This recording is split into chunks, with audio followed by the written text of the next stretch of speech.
At 02:15 on June 4, 1945, Commander Earl Hydeman stood in the conning tower of USS Sea Dog, watching his sonar operators screen as they approached the Tsushima Strait, tracking 4 lines of underwater mines protecting the Sea of Japan.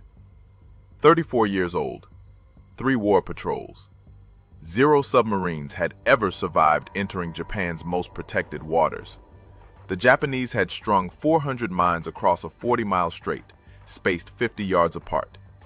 American submarines stayed out.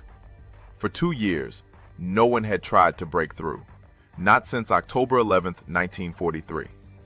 That was the day Vice Admiral Charles Lockwood lost his best friend, Lieutenant Commander Dudley Morton, the legendary Mush Morton, commander of USS Wahoo, the most aggressive submarine skipper in the Pacific.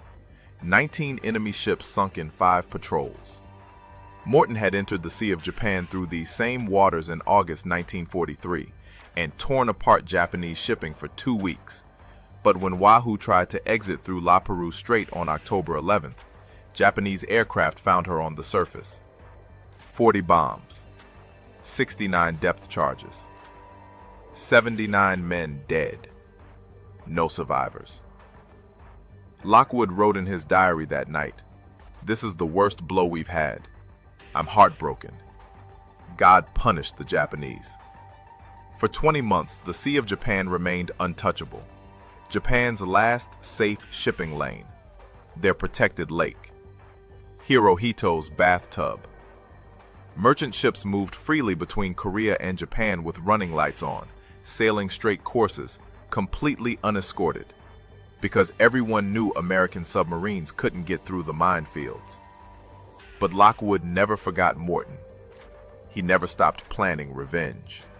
By spring 1945, scientists at the University of California Division of War Research had developed something new: frequency-modulated sonar, FM sonar, a mine detection system that showed underwater obstacles on a green screen and made a sound when the beam swept across a mine. A clear ringing tone the crews called Hell's Bells. The technology was experimental, unreliable. A February 1945 evaluation report stated, "It is not felt that, in its present state of development, FM sonar is operationally reliable." Lockwood didn't care. He chose 9 submarines, equipped them with FM sonar, trained them for 3 months, then he called them together at Guam on May 27th and told them the mission: break through the Tsushima Strait, get inside the Sea of Japan, hunt everything that moves, make the Japanese understand they'd lost control of their last protected waters. He named the operation Barney. 9 boats, 3 wolf packs. Hydeman's Hellcats, Hydeman commanded the lead wolf pack from Sea Dog. The Hepcats, Sea Dog, Creval, Spadefish. Behind them came Pierce's Polecats, Tunny, Skate, Bonefish. Then Risser's Bobcats, Flying Fish, Bowfin, Tenosa. The plan was simple: submerge at 150 feet, creep through 4 lines of mines, stay underwater for 20 hours. Trust the FM sonar to keep them alive. If you want to see whether Hydeman's experimental sonar worked in the minefields, please hit that like button. It helps us share more forgotten stories like this one. Subscribe if you haven't already. Back to Hydeman. At 02:30 on June 4th, Sea Dog passed 150 feet and leveled off. Hydeman ordered the FM sonar activated. The operator turned up the volume so the entire crew could hear. For 5 seconds, nothing. Just the hum of electric motors. Then the sonar beam swept across something metallic 600 feet ahead. A sharp, clear tone rang through the submarine. Hell's Bells. The first mine. Hydeman checked his charts. 3 more lines of mines waited ahead. 400 deadly spheres suspended on cables between them and the Sea of Japan. And Sea Dog's FM sonar had just started making a sound that shouldn't be there. The tone was wrong. Mushy. Vague blobs on the screen instead of clear green pairs. The experimental technology was failing at the worst possible moment. Hydeman stared at the sonar screen. The FM equipment was supposed to show bright green pairs, clear targets. Instead, he saw fuzzy blobs. The Hell's Bells tone that should ring sharp and true sounded muddy, distorted. His executive officer, Lieutenant Commander James Lynch, moved closer. "Sir, the sonar's not reading properly." "I know." "We could surface. Radio back. Abort." Heidman looked at the date on the chart. June 4th. Exactly 20 months since Wahoo went down. He thought about Morton, about Lockwood's diary entry, about 79 men who never came home. "No," Heidman said. "We go through." He ordered Sea Dog ahead at 2 knots. The vague blob on the screen grew larger. 600 feet. 500. 400. The mushy tone got louder but never cleared up. 300 feet. The mine should be directly ahead. Heidman couldn't tell exactly where. He ordered hard right rudder. Sea Dog turned. The blob drifted left on the screen. They'd missed it. By some miracle. Creval and Spadefish followed Sea Dog through the first line of mines. All 3 Hepcats made it. Heidman surfaced his periscope for 30 seconds at 0400 to verify position, then dove back to 150 feet. 3 more lines of mines ahead. 24 hours later, on June 5th, Pierce's polecats approached the strait. Commander Richard Lynch stood in Skate's conning tower, listening to his sonar operator call out ranges. Unlike Sea Dog, Skate's FM sonar worked perfectly. Clear tones, bright green pairs. Hell's Bells rang through the boat every time they passed within detection range of a mine. At 0320, Skate submerged to 150 feet and entered the first minefield. Within an hour, they reached the second line. Lynch checked his charts. The mines here were spaced differently, tighter, only 50 yards apart. Skate was 100 yards long. The current was pushing them sideways, east toward a cluster of 3 mines. Lynch ordered the motors stopped, let the boat drift. The sonar showed the mines clearly. 40 yards, 30, 20. They were going to hit. Then the crew heard a sound that stopped every heart on the boat. Metal scraping on metal. Outside the hull, starting at the bow, moving aft. A mine cable. If the cable snagged on Skate's bow planes or superstructure, the mine would slide down the cable straight to the pressure hull. The explosion would kill everyone instantly. Lynch stood absolutely still. The scraping continued, past the conning tower, past the engine room, moving toward the stern. One of the sailors whispered, "This is it." The hydrophone operator turned up the volume so everyone could hear. The scraping grew louder, reached the stern planes, touched the propellers, then stopped. The cable slid off. Skate drifted clear. Lynch didn't speak for 30 seconds. When he finally gave the order to proceed, his voice was steady, but his hands were shaking. 6 hours later, on June 6th, Risser's Bobcats entered the strait. Commander Alexander Tyree commanded Bowfin.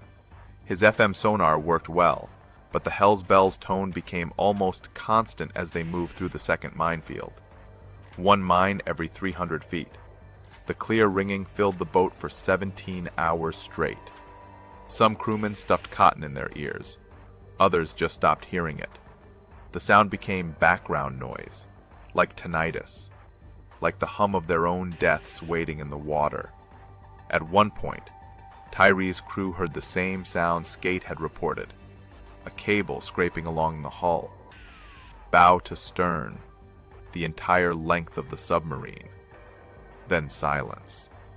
By midnight on June 6th, all 9 Hellcats had made it through. They rendezvoused on the surface in the Sea of Japan at 0100 on June 7th. Heidemann raised his periscope and looked around. No Japanese patrol boats, no aircraft, no destroyers. The enemy had no idea 9 American submarines were inside their protected waters. Lockwood's plan had worked. They were in. But now came the harder part. Hunt for 15 days, sink everything. Then escape through La Perouse Strait, where Wahoo died.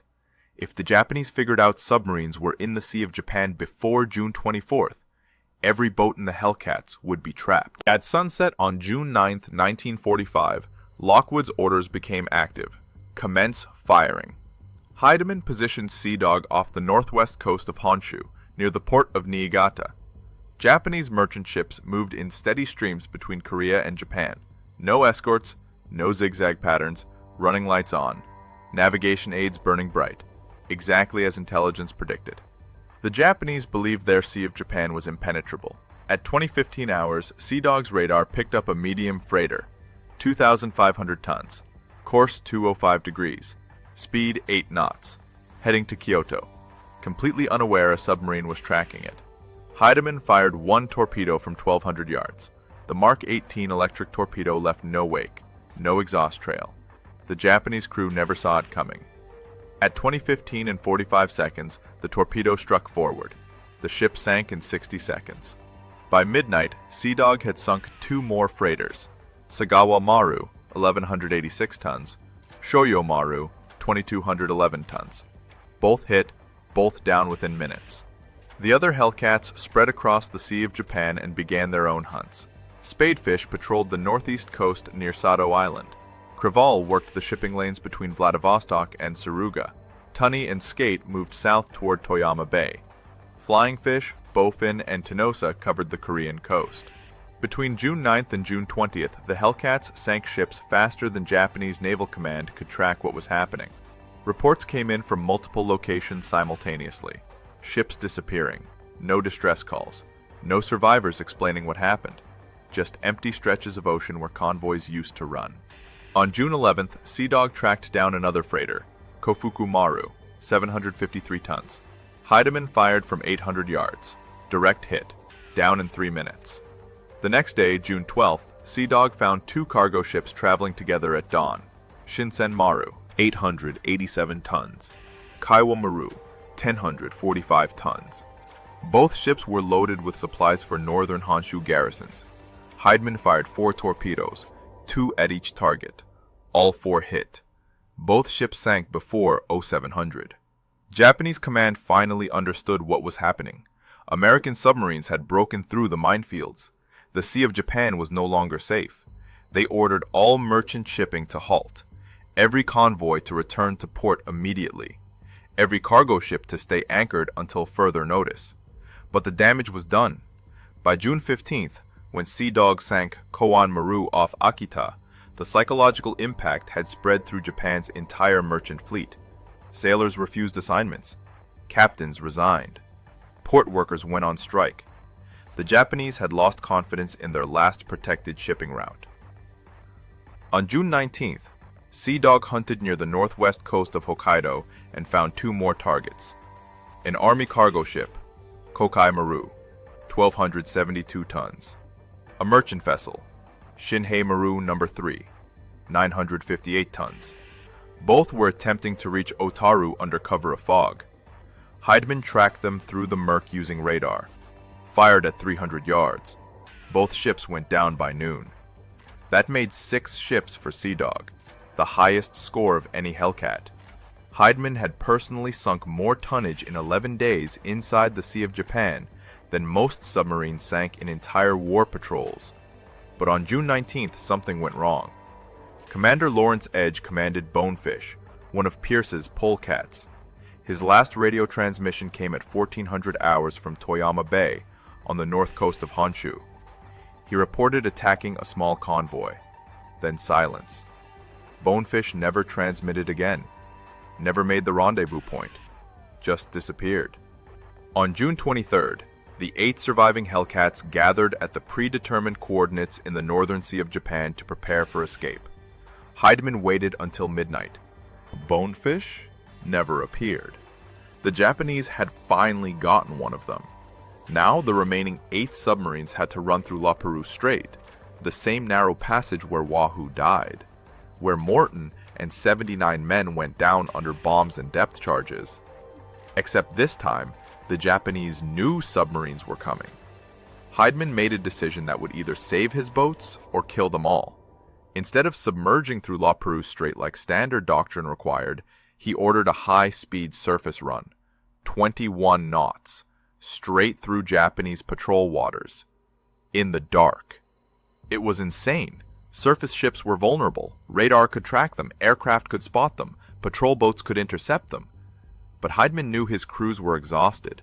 20 days of constant tension, living on Hell's Bells tones, hunting in enemy waters, losing bonefish. The men couldn't handle another 20-hour submerged passage through minefields, so they would run, fast, on the surface, under cover of darkness. At 2100 hours on June 24th, Sea Dog took the lead position. Behind her came Creval, then Tunny, then Skate. The four submarines formed a tight column heading northeast at maximum speed. Flying Fish, Bowfin, Tinosa, and Spadefish followed in a second group. Heidman stood on Sea Dog's bridge with binoculars scanning the horizon. The night was dark, no moon. Good weather for running. But as they approached La Perouse Strait, Sea Dog's radar quit. The SJ surface search radar went dead. No warning. Just failed. Lynch came up from below. "Radar's out, sir." "I know." "We're blind." "Signal Creval. Tell them to take the lead." Creval moved forward and guided the column using her radar. Sea Dog's technicians worked frantically to repair the SJ. At 0100 on June 25th, they got it working again. Sea Dog resumed the lead position. The strait narrowed, 17 miles across, shallow water, heavy currents. This was where Morton died, where Wahoo's crew spent their final minutes under sustained attack. Heidman knew the Japanese patrol pattern by heart. He'd studied every report, every intelligence brief, every survivor account from boats that made it close to La Perouse and turned back. The Japanese had patrol boats stationed at both ends of the strait, aircraft on rotating schedules, listening posts on Sakhalin Island. They knew submarines were in the Sea of Japan. They knew La Perouse was the only exit north. They were waiting. At 0235, Sea Dog passed through the narrowest point of the strait at 21 knots. No patrol boats appeared. No searchlights. No depth charges. The column kept moving. Creval followed 200 yards behind. Then Tunny. Then Skate. By 0500, all 8 submarines had cleared La Perouse Strait. They were through. Safe. In open Pacific waters. Heidman ordered the column to slow to 10 knots and spread out. They'd been running at full speed for 8 hours straight. The engineers needed to check the engines, the crews needed rest. But first, Heidman had to confirm something. He took Sea Dog northeast for another 3 hours, then ordered a dive to check for damage. As the boat submerged, Heidman ran through a mental count. 9 submarines entered Tsushima Strait on June 4th. 8 came out through La Perouse on June 25th. 1 lost. Bonefish and her crew. 85 men. But the mission succeeded. 28 Japanese ships sunk, 1 submarine destroyed. 54,786 tons of shipping sent to the bottom. Plus 1 Soviet freighter accidentally torpedoed by Spadefish. 11,000 tons more. The Japanese had lost control of the Sea of Japan. Their last protected shipping route was gone. Merchant captains refused to sail. Port workers wouldn't load cargo. The psychological damage was complete. On July 4th, 1945, Sea Dog entered Pearl Harbor. Lockwood stood on the dock waiting. When Heidman stepped off the boat, Lockwood shook his hand and said nothing for 10 seconds. Then he spoke. Mush would be proud. Heidman nodded. "We finished what he started, sir." Lockwood looked at the 8 submarines tied up at the dock. 8 boats, not 9. But they'd done it. They'd broken into Japan's forbidden waters. They'd avenged Wahoo. They'd proven submarines could navigate minefields with FM sonar. They'd shown the Japanese that nowhere was safe anymore. And every surviving crewman received a certificate from Lockwood, enrolling them in the Distinguished Order of Mighty Mine Dodgers for surviving the most dangerous of war waters. But the cost was real. Bonefish never came home. 85 men stayed in the Sea of Japan forever. The story of Operation Barney started 2 years earlier in a laboratory in San Diego. October 11th, 1943, the day Wahoo went down. Lockwood sat in his office at Pearl Harbor Submarine Base, reading damage reports when the message came through. Wahoo overdue, presumed lost, all hands. Lockwood locked his office door and didn't come out for 4 hours. When he finally emerged, his staff noticed he'd aged 10 years in one afternoon. He called a meeting with his intelligence officers and said 6 words: "Find me a way into Japan." The Sea of Japan problem was simple: 400 miles of protected water, 3 entrances, all mined. Tsushima Strait in the south had 4 lines of contact mines suspended on cables. La Perouse Strait in the north had random minefields scattered across 17 miles. Tsugaru Strait between Honshu and Hokkaido was too shallow and too heavily patrolled. American submarines couldn't detect underwater mines. Sonar of 1943 was designed to find ships, not stationary objects. A mine 300 feet away was invisible. By the time a periscope spotted a mine cable, it was too late to maneuver. So the Sea of Japan remained off limits. Japanese merchant shipping moved freely. Unescorted convoys ran between Korea and Japan carrying iron ore, coal, food, ammunition, everything the Japanese war machine needed. And American submarines couldn't touch them. Lockwood refused to accept it. He visited the University of California Division of War Research in San Diego in April 1944 and met with the scientists developing sonar systems. He asked one question: "Can you build something that detects mines?" The lead scientist was a man named Dr. William Tukey. He explained they'd been working on a different type of sonar for minesweepers: frequency-modulated sonar, FM sonar. It swept through frequencies while scanning and bearing. A non-directional hydrophone could determine the bearing of a return signal from its frequency alone. Maximum range 800 yards under ideal conditions. The technology had problems. It couldn't distinguish between mines and fish schools initially. The fish gave a muddy return. The mines gave a clear tone. Training operators to hear the difference took weeks. The equipment was unreliable. Wiring failures, power surges, false readings. The Minesweeper Force tested it and rejected it. Too complicated, too unreliable. Not worth the trouble. But Lockwood saw potential. He asked Tukey, "Can you put it on a submarine?" "Maybe, if we solve the reliability issues." "How long?" 6 months, maybe 8. Lockwood approved the project immediately. He allocated funding, assigned engineers, ordered 5 submarines modified to test the equipment: Flying Fish, Skate, Bonefish, Creval, Sea Dog. All 5 were pulled from active patrols in late 1944 and sent to San Diego for FM sonar installation. The first tests failed catastrophically. The wiring was wrong. The sonar made horrible sounds. One operator described it as a chamber of horrors. It howled, screeched, drove crews insane. Engineers ripped out the equipment and started over. By January 1945, they'd fixed the wiring problems. The FM sonar started working properly. It showed mines as bright green pairs on a planned position indicator screen. When the beam swept across a mine, it made a clear, ringing tone. Hell's bells. Operators could hear the difference between a mine and a fish school. The range was consistent: 800 yards, 1/3 of a mile. Enough warning to maneuver. But it was still unreliable. The equipment glitched randomly. Screens went blank. Tones became muddy.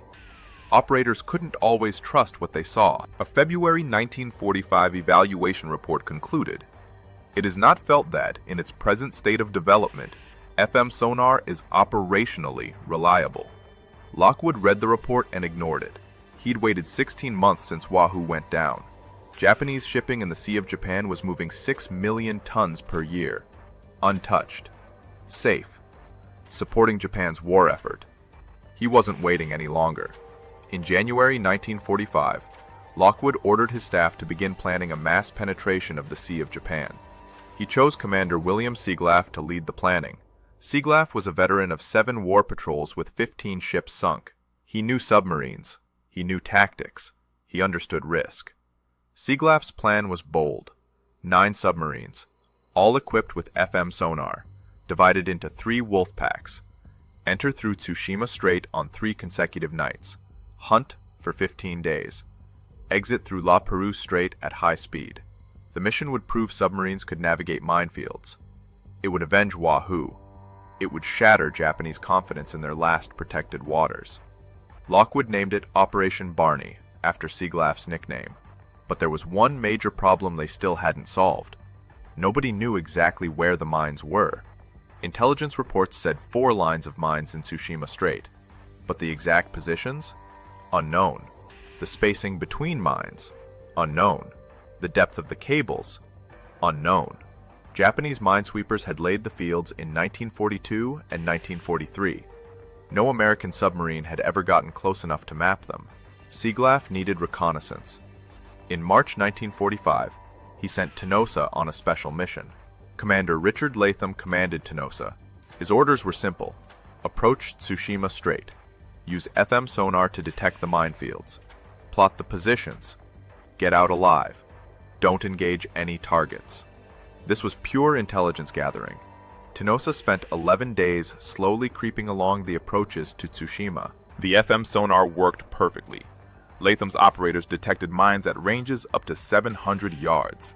They plotted positions, drew maps, counted cables. By the time Tenosa returned to Pearl Harbor in early April, Seaglaff had the intelligence he needed. 4 lines of mines, strung northwest to southeast across the strait. Spacing varied from 50 to 150 yards between individual mines. Depths ranged from 20 to 80 feet below the surface. The minefield was deadly, but navigable. If the FM sonar worked, if the operators stayed alert, if the submarines maintained precise navigation, if nothing went wrong. Seaglaff selected his 9 submarines carefully. He needed boats with experienced crews, commanders who wouldn't panic, men who could handle 20 hours submerged in minefields, listening to hell's bells. Heidman got overall command because he was steady, methodical, unshakable. He'd commanded Sea Dog since March 1945 and already sank 1 ship on his 3rd patrol. Calm under pressure.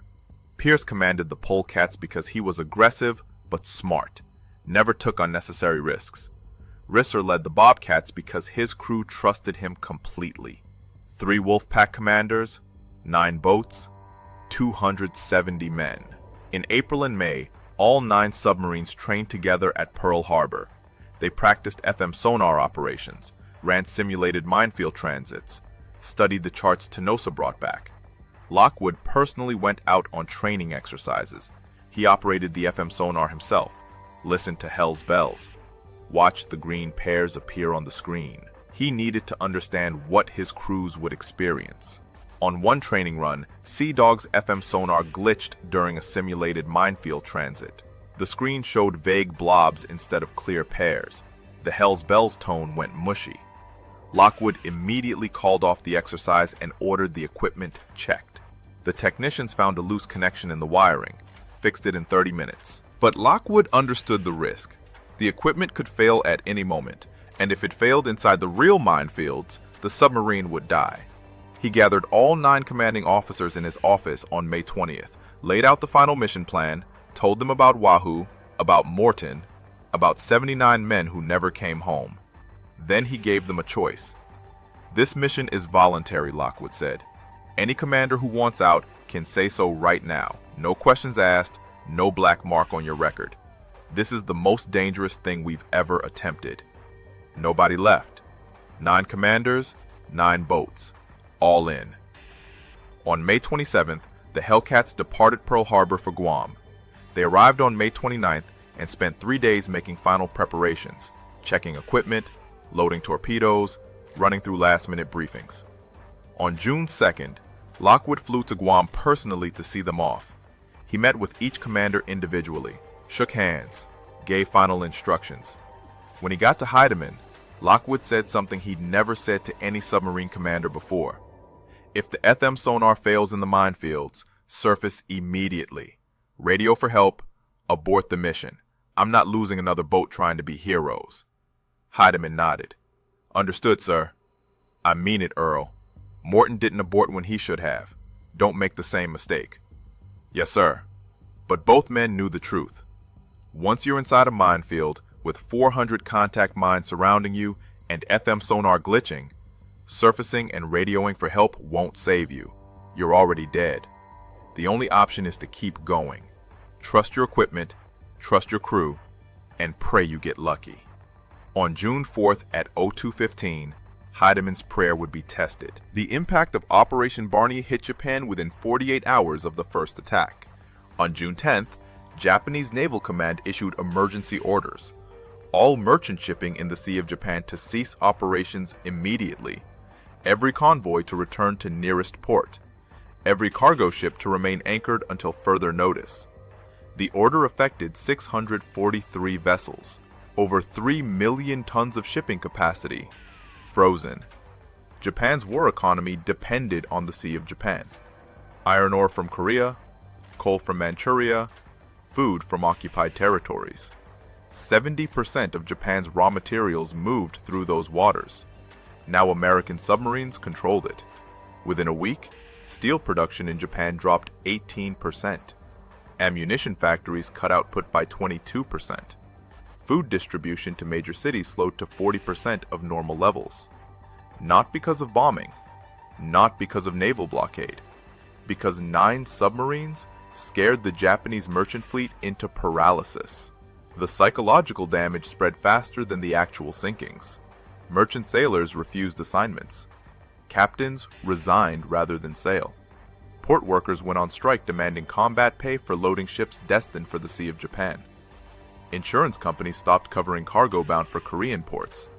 The entire maritime system seized up. Japanese command tried to restart shipping on June 22nd with heavily escorted convoys. 3 destroyers, 2 patrol boats, 6 merchant ships. The convoy left Pusan heading for Tsuruga on the morning of June 22nd. By noon on June 23rd, 2 of the merchant ships had been torpedoed. The convoy scattered. The remaining ships limped back to Pusan. Japan abandoned the attempt. On August 6, 1945, the United States dropped an atomic bomb on Hiroshima. On August 9th, a second bomb hit Nagasaki. On August 15th, Japan surrendered. But historians later calculated Operation Barney shortened the war by cutting Japan's supply lines 2 months before the atomic bombs fell. The submarines didn't just sink ships, they destroyed Japan's confidence. Lockwood understood what his Hellcats accomplished. At the ceremony welcoming them back to Pearl Harbor on July 4th, he presented each crewman with the Mighty Mine Dodgers certificate. But he also gathered the 9 commanding officers privately and told them something he never put in official reports. Morton would have made it out if he'd had FM sonar. Lockwood said, "Wahoo died because we didn't have the technology. You proved we do now. The Sea of Japan isn't Japan's anymore. It's ours." But the cost stayed with Lockwood forever. Bonefish never came home. Commander Lawrence Edge and 84 crewmen stayed in Toyama Bay. The Japanese had sunk her with depth charges on June 19th while Edge was attacking a small convoy. No survivors, just like Wahoo.